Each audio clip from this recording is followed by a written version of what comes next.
안녕하십니까, 이태현입니다. 2024년에 아직도 여권 발급을 일부러 어렵게 하다니 정말 화가 나서 미치겠어요. 여러분 아세요? 많은 곳에서 사람들이 자신의 작은 권리를 남용해 다른 사람들의 삶을 어렵게 만들고 있어요. 제 제자가 여권을 만들려고 갔는데요. 여권은 신분증처럼 모든 국민이 당연히 가질 수 있는 기본 권리잖아요. 그런데 발급해주지 않고 잔고 증명서, 급여 명세서 이런 걸 요구하더라고요. 제가 묻고 싶어요. 제가 직장이 없어도 부모님이 돈이 있어서 여행 보내준다면 그게 안 되나요? 그런데 여권을 못 만든다고요. 이건 진짜 사람 괴롭히는 거예요. 3번, 4번이나 갔는데도 결국 여권 하나 못 만들었어요. 혹시 여러분도 이런 상황 겪으시면요. 그 사람 경찰 번호 요구하시고 12367 이민국에 바로 신고하세요. 요즘 세상이 이렇게 경쟁이 치열한데 보통 사람들은 원래 선택지가 많지 않아요. 겨우겨우 새로운 길을 시도해 보려는데 이렇게 막으면 너무한 거죠. 진짜 너무합니다. 너무 괴롭히고 있어요. 최근 몇 년간 중국 당국은 국민의 언론 자유와 신체의 자유에 대한 통제를 점점 더 강화해왔습니다. 한 네티즌은 상해에서 일부 시민의 출국을 제한하는 조치가 시행된 후 하문 역시 출국 심사와 관련된 새로운 정책을 도입했다는 글을 올렸습니다. 외부에서는 이러한 움직임에 대해 중국을 떠나려는 사람이 너무 많아지자 당국이 불안감을 느껴 여권 발급 등을 제한하고 있다는 해석이 지배적입니다. 헨리 앤 파트너스 투자이민 컨설팅 회사의 최신 보고서에 따르면 2024년 한 해에만 100만 달러 이상의 유동자산을 보유한 중국 부자 약 15,200명이 중국을 떠난 것으로 추산되며 이는 역대 최고 수치라고 합니다. 중국 경제의 하강세가 이어지고 부유층의 해외 이탈이 가속화되면서 북경 등 대도시에서는 수백만 달러짜리 고급 주택들이 비어있는 상태가 흔하게 목격되고 있습니다. 정원이 잡초로 뒤덮여 있고 주변 분위기조차 쓸쓸하고 황량하다는 말이 나옵니다. 오늘은 바로 이 부자 이민과 중국 고급 부동산의 공실 문제에 관해 이야기해 보겠습니다.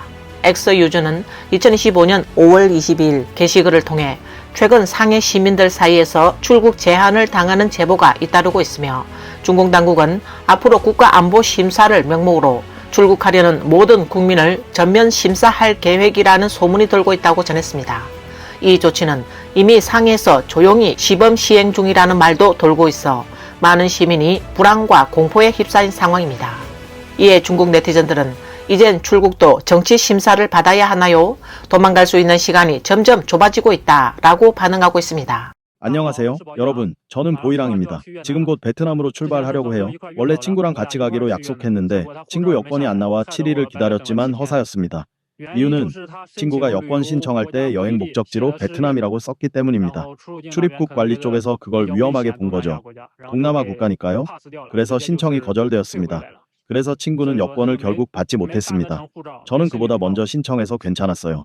그땐 아직 요구가 그렇게 엄격하지 않았고 여행 국가도 굳이 안 써도 됐거든요. 하지만 이제는 반드시 적어야 합니다. 여러분, 앞으로 여권 신청할 때 신청서에 적는 여행 국가란에 절대 동남아 국가를 적지 마세요. 적으면 승인될 확률이 매우 낮아집니다. 대신에 이란, 파키스탄, 러시아처럼 중국이 우호국이라고 여기는 나라들을 쓰면 금방 통과됩니다. 동남아 국가를 적으면 거의 80~90%는 걸러진다고 보시면 됩니다. 그냥 바로 거절당하고 여권도 못 받게 돼요. 정말 번거롭죠. 블로그 보이랑은 그는 여권을 8, 9년 전에 발급받았는데 그 당시에는 지금처럼 요구 조건이 까다롭지 않았다. 예를 들어 여행 국가란도 아예 작성할 필요가 없었고 수수료를 내고 신분증 복사본만 제출하면 바로 발급되었다. 하지만 현재는 조건이 훨씬 엄격해졌다. 그는 친구의 여권이 발급되지 않아 지금 혼자 베트남에 갈 수밖에 없다고 말하며 동남아시아 국가들의 치안이 좋지 않아서 마음이 매우 불안하고 조금 두렵다라고 말했습니다. 신장에 계신 분들 계신가요? 제가 좀 여쭤볼게요. 여러분은 여권 어떻게 발급받으셨나요? 얼마 전 제가 신장에서 온 학생을 한 명 받았는데 그 친구가 여권을 신청하려 했더니 대학 합격 통지서가 있어야 여권을 발급해준다고 하더라고요. 듣고 정말 충격이었습니다. 여권이라는 게 주민등록증처럼 누구나 발급받을 수 있는 기본 권리 아닌가요? 신분증처럼 그냥 신청하면 나오는 거 아니었어요? 어쨌든 합격 통지서 없으면 여권 발급이 안 된대요. 진짜 어이가 없어요. 정말 이해가 안 됩니다. 나 오늘 여권 만들러 갔어요. 근데 직원들이 여러분에게 무엇을 물어봤나요? 혹시 저한테만 자세하게 이것저것 물어본 거 아닌가요? 직원 물어보길래 저는 라이브 커머스 진행자예요 라고 했거든요. 그랬더니 방금 졸업했어요? 라고 묻길래 네, 졸업한 지 얼마 안 됐고 연대에서 방을 임대해서 살고 있어요. 라고 했어요. 그랬더니 자기 집도 없는데 왜 졸업하자마자 다른 일 안 하고 라이브 커머스를 하냐고 묻더라고요. 그 다음엔 제가 실제로 방세 내는 증거 보여달라고 해서 집주인이랑 송금한 내역도 다 보여줬고 채팅 기록도 보여줬는데 그걸 계속 들여다보는 거예요. 이거 좀 사생활 침해 아닌가요? 혹시 여러분은 여권 만들 때 직원이 뭐 물어보던가요? 저는 사생활을 침범당한 느낌이 들었어요. 지문 찍을 때도 전 제대로 했다고 생각하는데 제 손을 억지로 잡고 지문을 찍게 했고요. 그때 제가 친구가 메시지를 보내기로 했거든요. 근데 핸드폰도 못 보게 하고 계속 당신 되게 바쁜가 보네? 라고 하더라고요. 그래서 그 뒤로는 그냥 겁먹고 핸드폰도 더 못 보고 눈치만 봤어요. 진짜 무서웠어요. 최근 중국 본토 주민들 사이에서 출국 절차가 예전보다 훨씬 더 복잡하고 까다로워졌다는 반응이 많아지고 있습니다.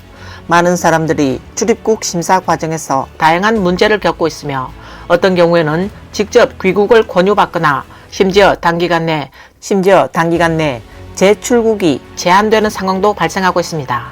현재 국경 통과 시 신문 절차가 대폭 강화되었고 여행 목적이 관광이든 비즈니스든 친척 방문이든 관계없이 출입국 직원들이 구체적으로 질문을 던지는 경우가 많습니다. 게다가 여행객의 스마트폰 내용까지 검사 대상이 되며 위챗의 채팅 기록 등 사적인 정보까지 열람할 수 있습니다. 만약 그 안에서 문제의 소지가 있는 내용이 발견될 경우 현장에서 바로 출국이 거부될 수 있으며 이미 구매한 항공권도 무효되고 비자 또한 헛수고가 될 수 있습니다. 우리 고향에서는 지금 여권을 발급받으려면 제출해야 할 자료가 정말 많아요. 작년만 해도 상해에 가서 여권을 신청하면 아주 쉽게 발급받을 수 있었습니다. 지금은 상해에 가든 다른 지역을 가든 전부 원적지로 회부돼서 원적지에서 심사하고 처리하도록 변경되었습니다. 그래서 다른 곳에서 신청해도 결국 고향에서 하는 것과 다를 바 없게 되었습니다. 예를 들어 해외여행을 목적으로 한다고 하면 회사의 재직증명서, 회사에서 납부한 사회보험 증명서, 그리고 회사에서 작성한 출장 혹은 휴가 관련 확인서를 요구합니다. 그 내용에는 이 직원이 우리 회사 소속이며 몇 월에 여행을 간다는 식의 문구가 들어가야 합니다. 이 자료들을 전부 제출한 다음에야 여권을 받을 수 있어요. 그리고 파출소 측에서도 다시 한번 심사하고 조사를 합니다. 만약 해외 취업을 이유로 여권을 신청한다고 하면 이건 거의 불가능에 가깝고 요구하는 서류도 훨씬 많아요. 일반인이라면 그런 자료를 준비하는 건 사실상 어렵습니다. 여권 발급이 가장 어려운 지역 몇 군데를 정리해 볼게요. 1위는 복건성, 강소성, 신장, 티베트예요. 이 지역 사람들은 여권을 발급받으려면 정말 쉽지 않고 정식 비자를 소지하고 있다는 걸 증명하는 여러 서류가 있어야 가능하다고 해요. 그 다음으로 어려운 지역은 하북성, 석가장, 흘경강, 산서성, 강서상이에요. 이유는 간단해요. 불법 체류, 즉 도피성 출국을 하는 사람들이 너무 많아서 한번 나가면 다시는 돌아오지 않거든요. 그래서 뒤에 신청하는 사람들까지 여권 받기가 매우 어려워진 겁니다. 어제 한 하남 친구가 여권을 신청하러 갔는데 발급을 거부당했어요. 이유는 그가 민감지역 출신이기 때문이에요. 요즘은 민감지역 사람들한테는 여권을 잘 발급 안 해줘요. 게다가 미국에 간다고 하니까 10분 넘게 신원조사를 하고는 끝내 여권을 안 내줬다고 해요. 여러분, 저 정말 황당한 일을 하나 말씀드릴게요. 제가 지난번에 여권 신청하러 갔었잖아요. 벌써 12일, 거의 보름이 지났는데 아직도 여권이 발급되지 않았어요. 그런데 오늘 위챗에서 황색이라는 사람이 저를 친구 추가하더니 한번 와서 조서를 작성해야 한다는 거예요. 전속으로 나 아무 짓도 안 했는데 왜 조서를 써야 해? 라고 했죠. 그 사람이 말하길 여권 발급이 안 되는 이유는 승인이 안 나기 때문이라고 하더라고요. 블로그는 그녀는 작년에 일본으로 여행을 다녀왔는데 돌아온 후 여권이 아무 이유 없이 갑자기 말소되었다고 합니다. 그래서 다시 여권을 발급받으려고 했지만 이번에는 여권이 아예 발급되지 않았다고 전했습니다. 저는 2022년에 졸업하고 국영기업에서 일했어요. 그래서 제 호적을 하문으로 옮겼습니다. 저는 대학생 인재 유치 대상자라 국가 보조금 10,000위안을 받을 수 있었기 때문에 고향에서 하문으로 호적을 옮긴 거예요. 그런데 하문으로 호적을 옮기면 5년을 채워야 여권을 발급받을 수 있다고 해요. 친구들이랑 해외여행을 가려고 했는데 이제 여권도 못 만들고 5년 안에는 아예 출국도 못하는 상황이 되어버렸어요. 정말 어이가 없네요. 우리 같은 평범한 서민이 왜 이런 일을 겪어야 하나요? 오늘 여권을 발급받으러 갔어요. 하루 종일 돌아다녔어요. 지난번에 여권 신청한다고 했었죠. 그땐 못했고 증명서도 안 떼러 갔었는데 오늘은 증명서를 떼러 갔어요. 우선 뭐가 필요하냐면요. 지금 관리가 아주 엄격해요. 먼저 호적지에서 증명서를 떼야 돼요. 여행, 취업, 유학 중 어떤 목적인지를 증명하는 서류가 필요하죠. 호적지에서 그걸 떼고 나면 도장을 받아야 하고 도장까지 받으면 이 부분은 완료예요. 그리고 직장이 있는 경우에는 1년치 급여 입금 내역을 제출해야 해요. 직장이 없는 경우엔 5만 위안 이상 예금 증명서가 필요하답니다. 저도 5만 위안짜리 예금 증명서를 제출했는데 딱 그 기준선에 걸려서 어렵다고 하더라고요. 그래서 여권 발급 준비하시는 분들은 예금 증명을 조금 더 넉넉하게 10만이나 15만 위안 정도로 준비하시는 게 좋을 것 같아요. 지역마다 요구사항이 다르지만 우리 지역은 심하지는 않지만 그래도 조건이 꽤 까다롭네요. 중국 경제의 하락과 함께 많은 부호가 이민을 가속화하면서 북경의 고급 빌라들이 대거 공실 상태에 놓이게 됐습니다. 이러한 고급 중고주택들은 가격이 거의 절반 가까이 폭락했음에도 불구하고 매매가 쉽지 않은 상황입니다. 여기는 북경시 통주구입니다. 이곳에는 오랫동안 방치된 단독 별장 한 채가 있습니다. 이 별장은 대지 면적이 459제곱미터이고 남향 출입구를 갖추고 있으며 정원은 무려 2664제곱미터에 달합니다. 건축 연한이 오래되어 건물 안팎에는 잡초가 무성하고 정원에는 나무들이 울창하게 자라고 있습니다. 촬영 각도에서 볼 때 이 빌라는 입지 조건이 매우 우수합니다. 통주 비즈니스 중심지까지는 5km, 도시 부도심까지는 6km이며 인근에는 새로 건설된 6환선 지하 교통망도 있습니다. 이렇게 황금 입지에 자리 잡고 있고 건물의 주체 구조도 매우 양호하며 심지어 문과 창문까지 모두 설치되어 있어 사실상 입주 전 마감 공사만 남은 상태입니다. 최근 블로그 불안한 고로케가 올린 영상에 따르면 그는 북경 부자들이 모여 사는 지역 창평구 북칠가에 위치한 밴쿠버 가든 빌라 단지를 방문했습니다. 그는 친구를 대신해 이 별장 단지에서 집을 알아보고 있다고 말했습니다. 그의 친구는 회사를 운영 중인데 근처에 별장을 임대하여 사무실로 사용할 계획이라고 합니다. 밴쿠버 가든 빌라 단지는 2002년에서 2003년에 건설되어 지금까지 약 20년 이상의 역사가 있습니다. 이 단지는 주로 단독형 및 타운하우스형 빌라로 구성되어 있으며 많은 단독형 별장의 가격은 인민폐 1,500만 위안에서 2,500만 위안 사이이고 더 높은 가격의 매물도 존재합니다. 타운하우스조차도 가격이 1,000만 위안 이상에 달한다고 합니다.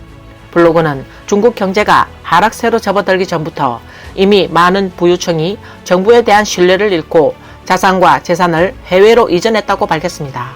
그가 방문한 밴쿠버 가든 빌라 단지에서는 많은 별장이 장기간 비어있는 상태라고 전했습니다.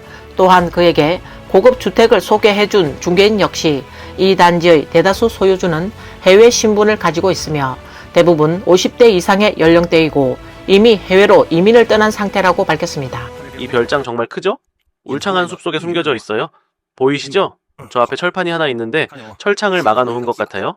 아무나 들어가지 못하게 해둔 거죠. 우리는 규칙을 지켜야 하니까 바깥에서 보기만 할게요. 사방이 흙 둔덕으로 둘러싸여 있어서 이 둔덕 가장 높은 곳에 올라서야 이 별장의 정형을 볼 수 있어요. 하지만 이 별장이 너무 커서 이렇게 멀리 떨어져 있어도 광각 렌즈로도 전체를 담기 어렵네요. 자, 지금은 겨울이라 나무잎이 다 떨어졌기 때문에 이 각도에서 보면은 좀 더 잘 보일 수 있어요. 그래도 나무가 너무 많이 가려서 각도를 다시 바꿔보겠습니다. 이제 별장의 정면으로 온 것 같아요. 보이시죠? 얼마나 크고 웅장한지. 대체 어떤 사람이 이런 집에서 살 수 있을까요? 잠시 후에 줌으로 더 당겨서 안에 사람이 있는지 볼 수 있을지 한번 확인해 볼게요. 이 별장의 창문도 정말 정교하게 설계되어 있고 안에 방도 엄청나게 많아요. 정문은 시커멓고 안은 전혀 안 보이네요. 오늘 뉴스는 여기까지입니다. 시청해주셔서 감사합니다.